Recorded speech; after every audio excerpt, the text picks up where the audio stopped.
Hello, नमस्कार, आदाब, सत श्री अकाल और अस्सलाम वालेकुम। मैं हूं मोहम्मद अहमद काज़मी, लेकर आया हूं आपका पसंदीदा कार्यक्रम आपके रूबरू। जंग को कवर करते करते बहुत सी खबरें भारत की हैं जो हमसे छूट जाती हैं, और वो बहुत ही अहम खबरें होती हैं, लेकिन उसके बावजूद हम बहरहाल कोई वसाइल नहीं है, काम करने वाले लोग नहीं है, तो बहुत सी अहम खबरें छूट जाती हैं। भारत में अभी हाल ही में जो कुछ स्टेट्स के इलेक्शंस हुए हैं, उसके बाद एक तो बीजेपी में एक तरह से हिम्मत बढ़ी है बीजेपी की। उन्हें उम्मीद हो रही है कि 2024 का जो ये लोकसभा इलेक्शन होने वाला है वो जीत जाएंगे। लेकिन कुछ लोगों का कहना है कि नहीं, इस बार भी ईवीएम का खेल हो गया। आज मैं उस पर कोई बात नहीं कर रहा, लेकिन मोदी जी की एक तरह से हताशा कहें, फ्रस्ट्रेशन कहें, या अपनी करनी पर पछतावा कहें, या धोखा कहें, इस सब के बीच एक वाकया हुआ है। वो ये कि 25 दिसंबर, जिसे आमतौर पर बड़ा दिन कहा जाता है और ईसा मसीह का जन्मदिन है, उस दिन मोदी जी ने कुछ ईसाइयों को बुला करके अपनी तरफ से अच्छी अच्छी बातें कही, ईसाई समुदाय की तारीफ की, और ये कहा कि मेरे तो बड़े लंबे अरसे से ताल्लुक हैं। मुझे याद आ गया कि बिल्कुल जिस तरह से उन्होंने एक मुसलमान किसी अब्बास का जिक्र किया था ना, जब जरूरत पड़ती है तो इस तरह के नाम लिए जाते हैं कि एक अब्बास थे, हमारे यहाँ आते थे, हमारे बड़े अच्छे ताल्लुक थे। यानी बिल्कुल इस किस्म की बातें जो ट्रैक से जरा हट करके होती हैं। अब कुछ ईसाइयों में इस बात पर नाराजगी है कि ये जो कुछ ईसाई मोदी जी से मिले, उन्होंने मणिपुर का मामला क्यों नहीं उठाया। उन्होंने पूरे देश में जो ईसाइयों पर हर दिन हमले हो रहे हैं उसका मामला क्यों नहीं उठाया।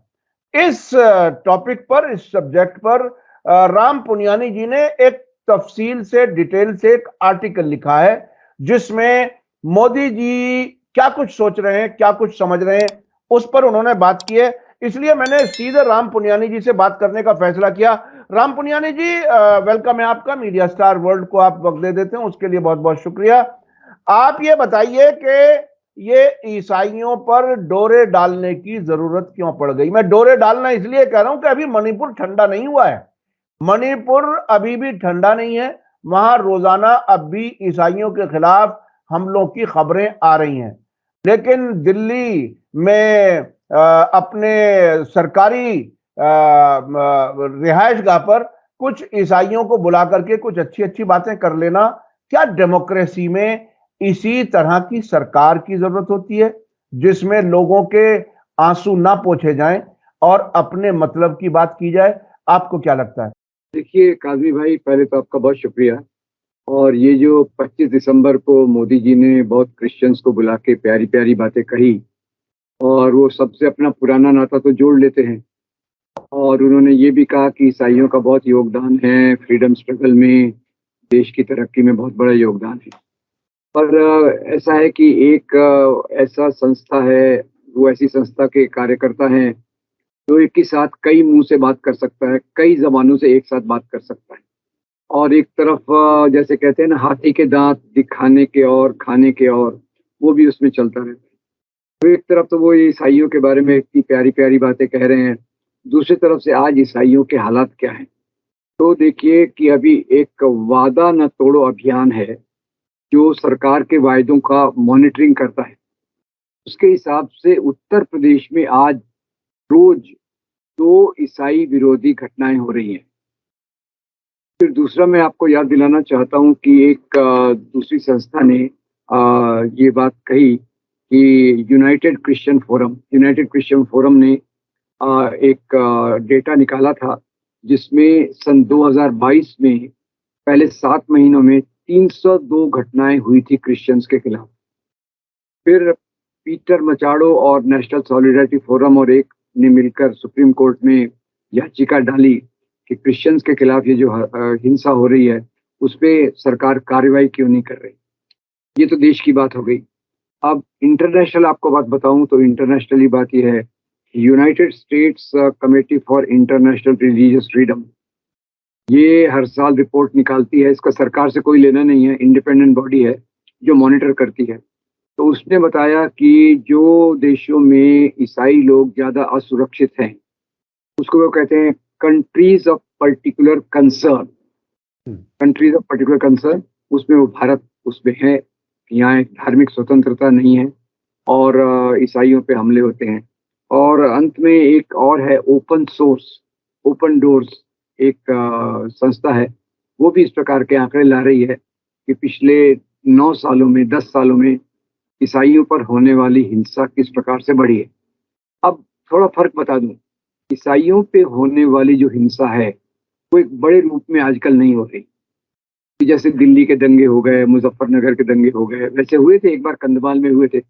पर ज्यादातर क्या होता है कि दूर दराज के गांव में जो पास्टर प्रार्थना कर रहे होते हैं, कोई धार्मिक कार्यक्रम कर किए जाते हैं, तो उनको जाकर ये हिंदू धर्म के नाम पर राजनीति करने वाले संगठन ये जाकर कहते हैं कि भाई आप तो धर्मांतरण का काम कर रहे हो। इस बहाने उनको मारपीट की जाती है, कई बार उनको पुलिस के हवाले किया जाता है।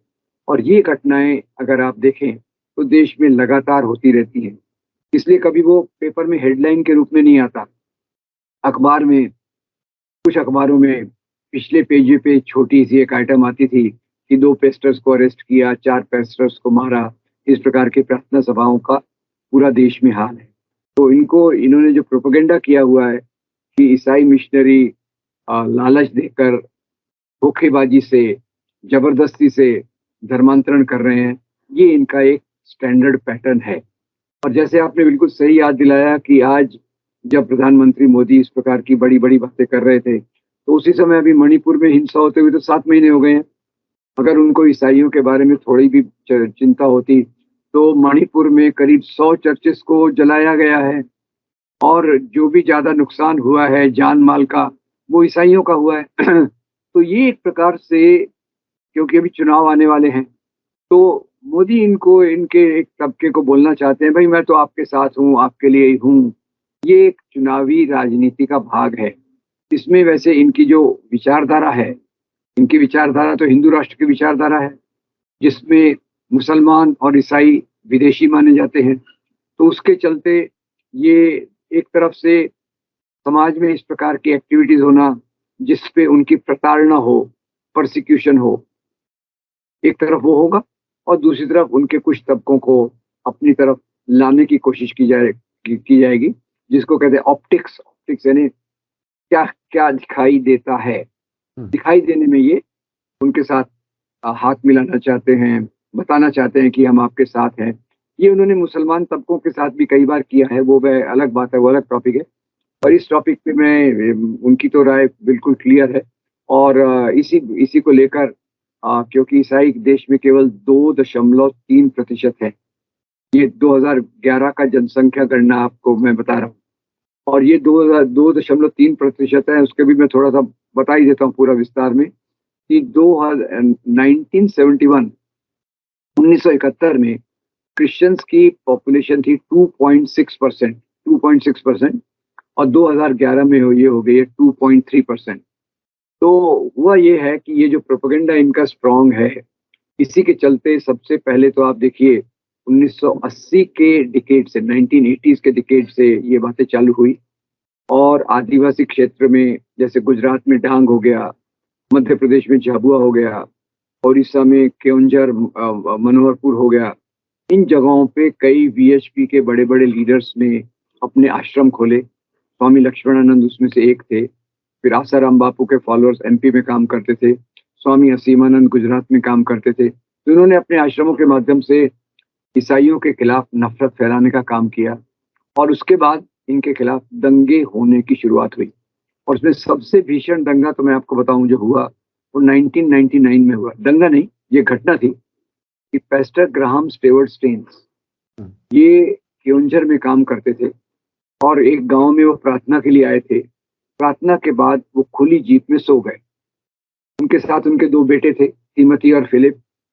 तो बजरंग दल जो आरएसएस से संबंधित है, उसके दारा सिंह नाम के व्यक्ति ने, जिसका वास्तविक नाम राजेंद्र पाल है, उसने लोगों को जमा किया कि भाई ये तो लेप्रेसी का ढोंग करता है, लेप्रेसी के खिलाफ काम करने का ढोंग करता है, ये तो धर्मांतरण के लिए आया है, उसको जिंदा जला दिया गया। मुझे ये बात मेरे यहाँ पे अंकित है कि उस समय डॉक्टर के.आर. नारायणन ने, जो हमारे राष्ट्रपति थे, उन्होंने कहा दुनिया के जितने भयानक कृत्य हैं ये उनकी सूची में से आने वाला एक कृत्य है। अब एक तरफ तो ये प्रोपेगेंडा हुआ कि वो धर्मांतरण कर रहा है पास्टर स्टेन्स, उसके बाद वाधवा कमीशन बनाया गया और वाधवा कमीशन ने अपनी रिपोर्ट में कहा पास्टर स्टेन्स धर्मांतरण का काम नहीं कर रहे थे। जिस एरिया में वो काम कर रहे थे वहां ईसाइयों की जनसंख्या में कोई वृद्धि नहीं हुई है। तो पहले 1998 में एक तो होता है डांग्स में दंगे होते करवाए जाते हैं, फिर पास्टर स्टेन्स 1999 में मारे जाते हैं, फिर 2000 हर साल छोटे मोटे कार्यक्रम क्रिसमस के मौके पे खास करते हैं, जब इनका त्योहार होता है उसके आसपास ये कुछ बहाना बनाकर हिंसा का कार्यक्रम करते हैं। और इसी का एक रूप हमने 2008 में देखा। अगस्त 25 को कंधमाल में स्वामी लक्ष्मणानंद, इनकी हत्या तो की थी किसी माओइस्ट ने, और उन्होंने दोष डाल दिया कि क्रिश्चियंस ने की है। तो स्वामी लक्ष्मणानंद जी की जो लाश थी उसको लेकर ये क्रिश्चियन एरियाज में घूमे। उससे क्या होगा, लोग भड़के, क्रिश्चियंस पर हमले हुए और इस पूरे कंधमाल में वहां करीब 100 ईसाई मारे गए, बहुत सारे चर्चेस का नुकसान हुआ। तो ये एक कहानी है। मुख्य रूप से अभी कंधमाल जितना दंगा तो दूसरा बड़ा नहीं हुआ है, और जिसको कहते हैं सब रडार, यानी हेडलाइन नहीं बनती, पर वो चलता रहता है। ये कार्यक्रम आज अच्छा राम पुनियानी जी, आपने दोनों चीजें याद दिलाई कि एक तरफ मोदी जी अच्छी अच्छी बातें कर रहे हैं, दूसरी तरफ वो हमले भी जारी हैं। एक पुलिस की एक थ्योरी होती है जिसमें कहा जाता है कि इन्वेस्टिगेशन के दौरान पुलिस वाले अपने आप को दो हिस्सों में बांट लेते हैं, और गुड कॉप बैड कॉप, यानी एक उससे हमदर्दी की सी बात करेगा, दूसरा उसको डांट के बात करेगा। तो ये क्या आरएसएस बीजेपी का तरीका वही है? यानी आपको मुसलसल ये एहसास कराया जाता रहे कि आप सेकंड ग्रेड के लोग हैं, हमारे बराबर के लोग नहीं हैं, लेकिन चलो फिर भी हम आप पर कुछ रहम कर लेते हैं। मुझे बहुत ही दिलचस्प बात याद आ गई, कभी कभी कुछ जब मुसलमानों के साथ भी ऐसा होता है तो वो किस तरह की बात करते हैं, अरे साहब वो फला मुसलमान वो चचा थे, हमारे यहाँ आते थे और फला मुसलमान से हमारे बड़े अच्छे ताल्लुकात थे। अरे भाई आपके ताल्लुकात थे तो मुझ पे क्यों एहसान जता रहे हो? ये इससे इसका क्या मतलब? यानी मुझे आपने अगर गलत फंसाया हुआ है और आप फिर मुझसे हमदर्दी भी हासिल करना चाह रहे हैं कि हमारे तो मुसलमानों से अच्छे ताल्लुकात थे या हैं, उसके क्या मानी? तो ये मोदी जी ये गुड कॉप वाला रोल अदा कर रहे हैं क्या? मेरे ख्याल से मोदी जी का रोल उससे भी ज्यादा कॉम्प्लिकेटेड है। वो एक ही टाइम पे गुड कॉप भी हैं और बैड कॉप भी हैं। और ये गुड कॉप जो है ना, मैंने कहा वो हाथी के दांत वाला मामला है, उन्हीं के अंदर बैड कॉप भी है, क्योंकि वो जब मौका पड़ता है तो वो माइनॉरिटीज के खिलाफ स्टेटमेंट भी वही देते हैं, सबसे खतरनाक स्टेटमेंट भी वही देते हैं। जैसे आपने मुसलमानों की बात की, तो कई मुसलमानों के साथ वो मिले, पसमानदा मुसलमानों को जीतने की कोशिश कर रहे हैं, और उन्होंने कहा था कि अपराधियों को तो उनके कपड़े से पहचाना जाना चाहिए। फिर वो कब्रिस्तान और शमशान की बात उन्होंने की थी, उन्होंने ही वो नारा शुरू किया था, हम दो हमारे दो, वो 5 उनके 25। तो उनके अंदर ही दोनों गुड कॉप बैड कॉप है, और ये एक बहुत गहरी सोची समझी राजनीति का भाग है, जिसके अंदर एक तरफ से उनको पुचकारना और दूसरी तरफ से खुद ही वो मैसेजेस देना कि भाई ये हमारे इसमें प्रिफर्ड लोग नहीं है। अब आप बताइए, मणिपुर में 7 महीने से हिंसा हो रही है, प्रधानमंत्री महोदय अभी वो मालदीव पे उनके फोटो आए हैं, समुद्र के किनारे बैठकर सुस्ता रहे हैं। मालदीव में जाने का तो वक्त मिला, मालदीव नहीं, लक्षद्वीप, लक्षद्वीप, हाँ। पर मणिपुर जाने का वक्त नहीं मिला। और मणिपुर में हिंसा चल रही है, क्रिश्चियन लोग मारे जा रहे ज्यादा, कुकी लोग ज्यादा मारे जा रहे, वो तो उनको कोई समस्या नहीं है। डबल इंजन की सरकार है, चीफ मिनिस्टर भी बीजेपी का है और प्रधानमंत्री भी बीजेपी के हैं, डबल इंजन का सरकार है, तो वहां तो क्रिश्चियंस को डबल नुकसान हो रहा है। अच्छा पुनियानी जी, आप आरएसएस के बारे में बहुत कुछ जानते हैं, आपने कई किताबें भी लिखी हैं। मैं ये जानना चाहता हूं कि कभी-कभी चर्चा में ये बात आती है कि मोदी जी ने अपने आप को आरएसएस से भी बड़े साइज का कर लिया है, ज्यादा असरदार, ज्यादा ताकतवर बना लिया है। कभी-कभी ये भी बात चर्चा में आती है कि मोदी जी आरएसएस के प्रोजेक्ट पर बहुत अच्छे से काम कर रहे हैं, इसलिए उनके पसंदीदा हैं। अब जो उससे भी बड़ी बात समझने की है, क्या आरएसएस एक एक एक अम्ब्रेला ऑर्गेनाइजेशन होने के नाते जब जिससे जो काम कराना है उनको रोल दिया जाता है अलग-अलग। जैसे मोदी जी ने ईसाइयों के साथ एक मुलाकात करके अच्छी-अच्छी बातें कर ली। दूसरा कभी कोई विश्व हिंदू परिषद का आएगा तो कुछ और कहेगा और उत्तर प्रदेश के चीफ मिनिस्टर आएंगे तो वो कुछ अपने तरीके से बात करेंगे। तो क्या वो जो एक अम्ब्रेला ऑर्गेनाइजेशन वाला जो रोल है, वो उन्होंने कुछ चीजें अलग-अलग लोगों के रोल तय किए हुए हैं, उस तरह से चलती हैं या मोदी जी अपनी मर्जी से ये सब कुछ करते हैं? देखिए, ये मैं मेरी राय तो यही है कि आरएसएस का जो एजेंडा है, वो मोदी बहुत अच्छे से फ़ॉलो कर रहे हैं, अच्छे से उसको लगा रहे हैं।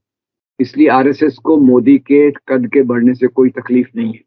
मेरी इसमें एक और थ्योरी है, वो ये कि धर्म के नाम की राजनीति जब आती है, तब वो एक व्यक्ति को व्यक्ति पूजा के लिए और उसको पूरा प्रोजेक्ट करने के लिए बड़े एक आदर्श लीडर के रूप में प्रोजेक्ट करना, ये आरएसएस का भी काम है। आरएसएस भी चाहती है कि मोदी का कद बढ़े ताकि वो राजनीतिक क्षेत्र में वो बने रहें और वो जो पॉलिसीज़ कर रही हैं, तो आरएसएस को तो वो ही चाहिए और अगर उनका कद बढ़ाया जाएगा, तो चुनावी मैदान में वो कह सकते हैं मोदी के सिवा और कौन है कौन? तो मोदी के कद बढ़ने में आरएसएस को कोई विरोध नहीं है, कोई विरोध नहीं है। और जो आप अम्ब्रेला की बात कर रहे हैं वो वही है कि आरएसएस को अपना एजेंडा लगाना है, उसमें एक राजनीतिक भाग मोदी करेगा, धर्म वाला पार्ट वीएचपी करेगा, आदिवासियों के बीच में वनवासी कल्याण आश्रम करेगा, दलितों के बीच में सामाजिक समरसता मंच करेगा और सड़क पे जो मारपीट है उसके लिए बजरंग दल है। तो ये उनका एक डिवीजन ऑफ लेबर है, इसमें आरएसएस को कोई ऐतराज़ नहीं है कि मोदी का कद और बढ़े। अच्छा इस सब में आपको क्या मतलब ये जो अब इलेक्शन की तैयारियां हैं, जिस तरह से अभी कुछ राज्यों के इलेक्शन हुए उसमें ऐसी उम्मीद नहीं थी जिस तरह के नतीजे आए और इंडिया अलायंस में भी कभी-कभी ऐसा लगता है कि वो मजबूती से एक साथ आगे बढ़ रहे हैं, कभी-कभी लगता है कि उसे तोड़ने की कोशिशें जारी हैं। आप अब चूंकि आपने मुझे याद है मैं अपने दर्शकों को याद दिला दूं कि राहुल गांधी की भारत जोड़ो यात्रा को आपने काफी अप्रिशिएट किया था, उसके नतीजों पर भी काफी उम्मीदें थी, फिर इंडिया अलायंस बना, उससे और उम्मीदें बढ़ी। अभी राहुल गांधी की दूसरी यात्रा का ऐलान हो गया है। अब आपको एंटी बीजेपी, एंटी आरएसएस जो सियासी जमातें हैं, उनका फ्यूचर आप कैसे देख रहे हैं? क्या कुछ है? बिहार से भी कुछ खबरें आ रही हैं। क्या आप अब क्या क्या महसूस कर रहे हैं? देखिए, ये एक पहली बार एक कोशिश हो रही है कि सभी विरोधी पक्ष इंडिया अलायंस के नाम से आ रहे हैं। तो आप ऐसी उम्मीद नहीं कर सकते कि इन्होंने घोषणा की और तुरंत सब साथ में आ गए और कोई अंतर-विरोध नहीं होगा। उनके रास्ते में कुछ की कंकड़ और कुछ काँटे तो आएँगे, जो उनको निकालना पड़ेगा।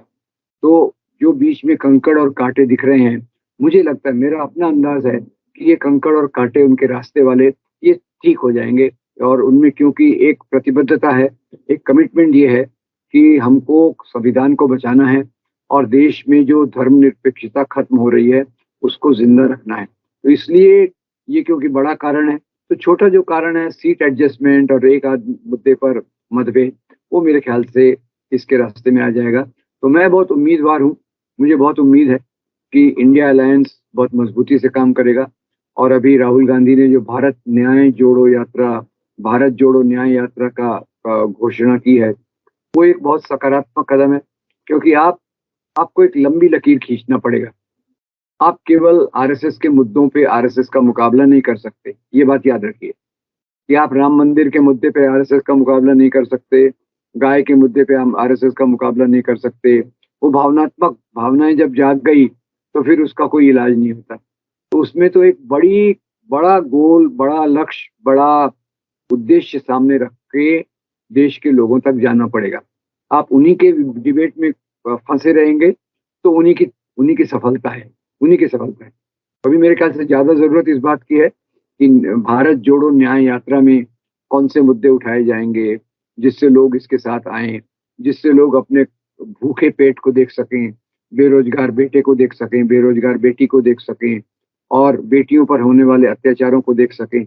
ऐसे मुद्दे भारत जोड़ो न्याय यात्रा करेगी। क्योंकि अभी देखिए जो पहलवानों के साथ, महिला पहलवानों के साथ जो हुआ, फिर 2 नौजवान पार्लियामेंट में घुस गए येलो गैस छोड़ने। किसी को उनको मारना नहीं था, वो आतंकवादी नहीं थे, वो तो बताने आए थे अपना दर्द कि आप लोग देख नहीं रहे, हम बेकार हैं और हम भगत सिंह के रास्ते पर चल रहे हैं। तो ये चीजों को रेखांकित करने की जरूरत है कि इसलिए राम मंदिर के मुद्दे में उनको जो करना है वो करें। उनके पास बड़ी मशीनरी है, वो तो प्रोपेगेंडा करेंगे ही, पर हमको उसमें फंसने की जरूरत नहीं है। हमको भारत जोड़ो न्याय यात्रा को रेखांकित करके ये मुद्दों को लोगों के सामने रखना पड़ेगा। और मुझे कभी भी लगता है कि सकारात्मक एजेंडा जो है वो ज्यादा सफल होता है, केवल विरोध वाली बातों में उतनी सफलता नहीं मिलती। तो अभी जो राहुल गांधी जिस प्रकार से कर रहे हैं, क्योंकि मैंने देखा है अलायंस पार्टनर्स ज्यादा राम मंदिर के बारे में ज्यादा बात नहीं कर रहे, ये अच्छी बात है। वो ज्यादा बात कर रहे हैं हमारा गठबंधन कैसे बनेगा, हमारी यात्रा कैसे चलेगी, हम कौन से मुद्दों को उठाएंगे, कौन उसमें जड़ेगा, कहाँ कहाँ हम जाएंगे, देश में कहाँ कहाँ संदेश देंगे। तो ये मेरे ख्याल से एक बहुत बहुत सही कदम विपक्ष के लोग ले रहे हैं। और वही तरीका है सांप्रदायिकता को, धर्म के नाम के राजनीति को हराने का। अच्छा, अब से पहले आप कई बार ये बात सबूतों के साथ बता चुके हैं कि देश में बहुत सी आतंकी घटनाएं आरएसएस के लोगों ने कराई हैं और कई कई चीजें सामने आई हैं। अभी एक ताजा खबर है जिस पर मैं आपसे जानना चाहूंगा। उत्तर प्रदेश में अयोध्या में राम मंदिर को उड़ाने की और मोदी योगी को उड़ाने की इस किस्म की धमकी एक ईमेल के जरिए भेजी गई और इत्तेफाक से वो पकड़े गए हिंदू लड़के थे और गौ रक्षा करने वाला एक नेता जो है वो उनसे ये काम करा रहा था। अगर और उन्होंने मुसलमान नाम से ईमेल आईडी बनाई। उसको आप जरा थोड़ा सा बताइए कि आप लोगों को किस तरह से जागरूक रहना चाहिए और सरकार ने ये जो एटीएस ने जिसने भी ये जिम्मेदारी जिसके हाथ में ये केस आया इसके बारे में आपका क्या ख्याल है? देखिए ये जो धर्म के नाम पे ध्रुवीकरण कराते हैं, नफरत फैलाते हैं, उनका ये तरीका ही है। और उनको अगर इस प्रकार के मुद्दे न मिले तो उनकी राजनीति मजबूत नहीं होती। कई बजरंग दल के कार्यकर्ता पकड़े गए थे मंदिरों में बीफ रखते हुए, और ये तो पहली बात है, ऐसे बहुत सारे केसेस हैं। और बीफ डाल के वो भाग रहे थे, बाई चांस वो पकड़े गए और वो हिंदू लड़के थे। और अभी भी ये हिंदू लड़कों के माध्यम से मुसलमान आइडेंटिटी लेके ये किया जा रहा है। तो अगर वो आइडेंटिटी में सफल हो जाते हैं तो मुसलमानों के खिलाफ एक बहुत बड़ा गुस्सा पैदा कर सकते हैं, और वो उनके पॉलिटिक्स का बहुत बड़ा भाग है कि मुसलमानों के खिलाफ नफरत पैदा करो। तो ये अब लोगों के समझ में अगर ये बात आ जाए तो मेरे ख्याल से ये बहुत अच्छी बात होगी, और जिससे हम अपने देश को फिर से संविधान के रास्ते पर लाने की कोशिश कर सकते हैं। अच्छा, ईवीएम हटाने के सिलसिले में इस बार कुछ ऐसा लग रहा है कि कुछ लोग काफी ऑर्गेनाइज होकर के कोई मूवमेंट चलाने की बात कर रहे हैं। मेरी कल ही बात हुई उदित राज जो आजकल कांग्रेस के प्रवक्ता भी हैं, वो एक मूवमेंट चला रहे हैं और उनका कहना यह है कि जब तक जनता सड़क पर नहीं आएगी कोई पॉलिटिकल पार्टी कुछ नहीं कर सकती। तो ये ईवीएम पर इस हालिया इलेक्शन के बाद फिर से शक जागा है लोगों का। आपको क्या लगता है? कुछ वकील भी हैं जो मैदान में आने की बात कर रहे हैं, सुप्रीम कोर्ट के वकील हैं कि हम 2024 इलेक्शन ये लोकसभा वाला इसमें पेपर बैलेट से चाहेंगे और ये ईवीएम बिल्कुल हट जाना चाहिए। आपकी इस सिलसिले में क्या राय है जो अभी ये सब बातें आ रही हैं? देखिए, मेरे ख्याल से ये जो इन लोगों ने मुद्दा उठाया है बहुत अच्छा है, पर उदित राज जैसे कह रहे हैं कि जब तक लोग सड़कों पर नहीं आएँगे, ये सफल नहीं होने वाला। तो हर शहर में लाखों लोगों का प्रदर्शन होना चाहिए, उनको मोबिलाइज़ कर, और कई लोग इस बात को पहचानते हैं कि ये ईवीएम का बहुत बड़ा खेल है, जो इनको जीतने में मदद करता है। तो जनता में तो इस प्रकार की भावना है, तो उस भावना को लेकर अगर जगह-जगह प्रदर्शन हो, आज़ाद मैदान पे, दिल्ली के जंतर-मंतर पे अगर लाखों लोगों का हुजूम आता है, तो इलेक्शन कमीशन मजबूर होगा इस बात पे सोचने के लिए। जैसे शाहीन बाग के समय लाखों औरतों ने आके प्रदर्शन किया, तो उनको कामयाबी मिली। किसान लोगों ने आके 8-10 महीने तक प्रदर्शन किया, तो उनको भी कामयाबी मिली। अभी ट्रकर्स की स्ट्राइक चल रही है, उसके कारण भी सरकार को सोचना पड़ रहा है कि वो जो जिस प्रकार की तानाशाह की नीतियाँ बनाते हैं, कानून बनाते हैं, वो सही है कि नहीं। तो मुझे भी लगता है कि उदित राज सही कह रहे हैं कि इसके लिए एक बड़े-बड़े लोगों को मोबिलाइज़ करके ईवीएम के खिलाफ एक उठाव होना चाहिए। जी, जी, जी। बहुत-बहुत शुक्रिया राम पुनियानी जी, आपने हमें वक़्त दिया और ख़ास तौर पर जो ईसाइयों के सिलसिले में मोदी जी ने, जैसा कि आपने कहा कि वो गुड कॉप, बैड कॉप दोनों काम खुद ही कर लेते हैं। तो ये इलेक्शन से पहले सिर्फ़ धोखेबाज़ी तो हो सकती है, लेकिन सच्चाई नहीं हो सकती। अगर सच्चाई होती, तो वो मणिपुर की खैर खबर लेते, दूसरे इलाकों में जहाँ-जहाँ ईसाइयों पर हमले होते हैं, उनकी खैर खबर लेते। वो सब नहीं हो रहा, इलेक्शन की तैयारी है। बहुत लोगों का कहना है कि हमारे मोदी जी तो हमेशा इलेक्शन मोड में रहते हैं। अब इलेक्शन मोड में वो आगे क्या करेंगे, वो आने वाला वक्त बताएगा। बहुत-बहुत शुक्रिया राम पुनियानी जी, आपने हमें समय दिया। इसी के साथ मुझे दीजिए इजाजत। धन्यवाद, शुक्रिया। जय भारत, जय हिंद। मीडिया स्टार वर्ल्ड के और वीडियो देखने के लिए हमारे चैनल को सब्सक्राइब करें और सीधे नोटिफिकेशन पाने के लिए बेल आइकन दबाएं। और अगर हमारी खबर सच्ची और अच्छी लगे तो अपने व्हाट्सएप, इंस्टाग्राम, फेसबुक और ट्विटर अकाउंट पर जरूर शेयर करें।